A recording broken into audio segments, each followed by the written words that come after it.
Guess what? Oh, and now you'll be right back, huh? Well, guess what? It's beer time, and I'm not letting you choose this time. I've had enough. I've had enough, I say. Not long ago, not too far back in the annals of history, I went to a store called Branching Out Bottle Shop in Camillus, New York, and I picked up a can of Kolsch style ale with local honey called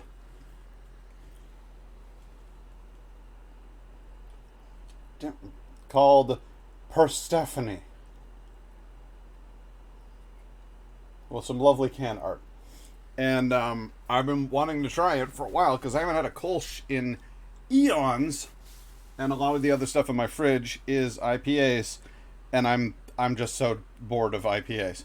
So I'm gonna drink this Perstephanie, and we're gonna find out what Kolsch tastes like, especially when it's mixed with local honey. Perstephanie, by the way, is by Keuka Brewing Co., which is New York based. So, let's be careful here. We don't want to wind up with a beer that's nothing but head. Clean pour. Clean pour. Holy crap, guys. That's a clean pour. Alright.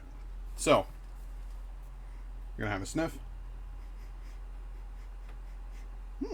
Smells sweet. Definitely yeasty. Not getting a whole lot of hops. Mildly floral qualities? No, it's not hoppy. It's yeasty, sweet, flowery. Definitely getting a honey thing. Almost like a mead thing off of it. Go ahead and give it a sip.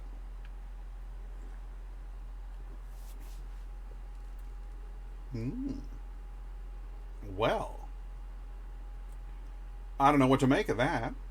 Kolsch style ale, or Kolsch style ale, yeah, is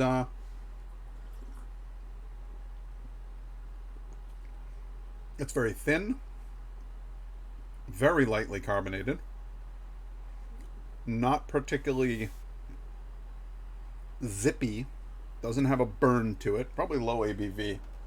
Take a look here. Yeah, 6%. That's not low, but it's not high either. And the flavor is, well, I'm sad to say, a bit generic.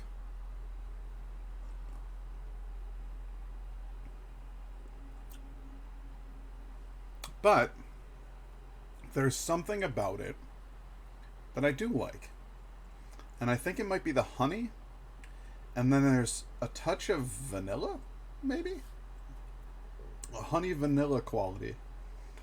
And it is, because it's, of a thinner beer, a more watery beer, it feels very hydrating to me. Technically speaking, any beer is going to take moisture away from the body and cause you to become inebriated, but that's only in high quantities. What I'm saying is that if I were out on a hot sunny day, would this beverage quench my thirst? And the answer is unequivocally yes. So it's moist and refreshing. I know some people hate that word, but get over it.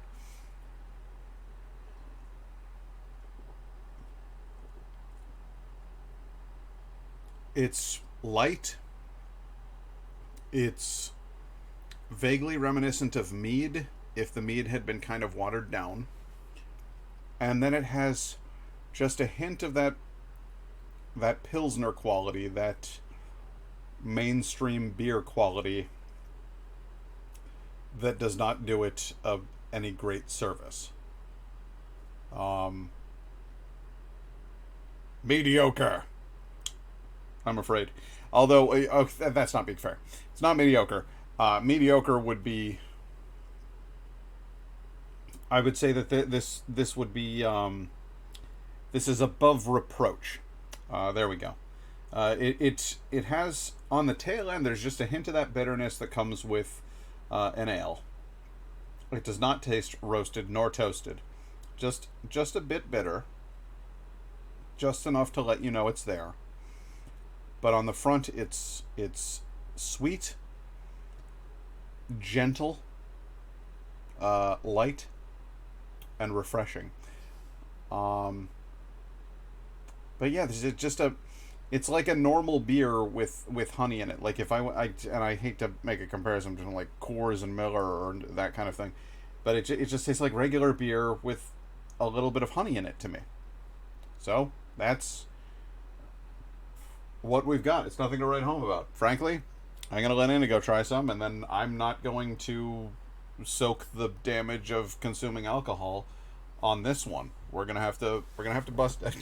I am having a drink tonight. The question is, it's where am I gonna find one that's good? The pineapple one, because that one has been. I know, but it's an IPA. Oh, okay. Here, have some. See if you can taste more of the honey. Smells very nice. Like it smells sweet. Smells like honey. Yeah, definitely.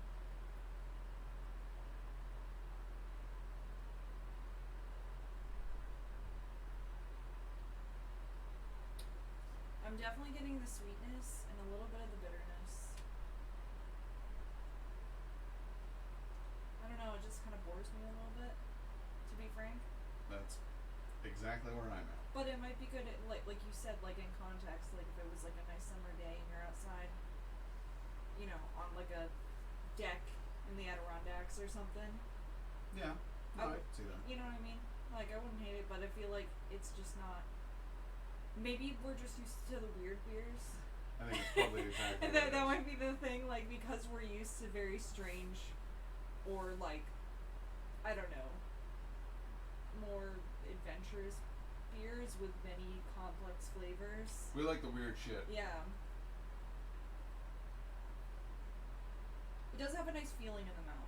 Like the mouthfeel is like, I don't know, it's like very soothing and refreshing.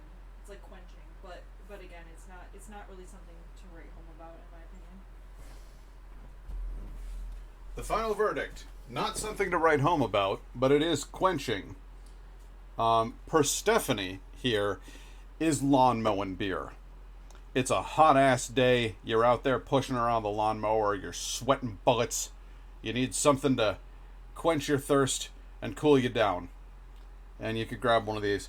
But nothing to write home about. And you know how I like my weird beers on this show. So I'm going to go with a pass.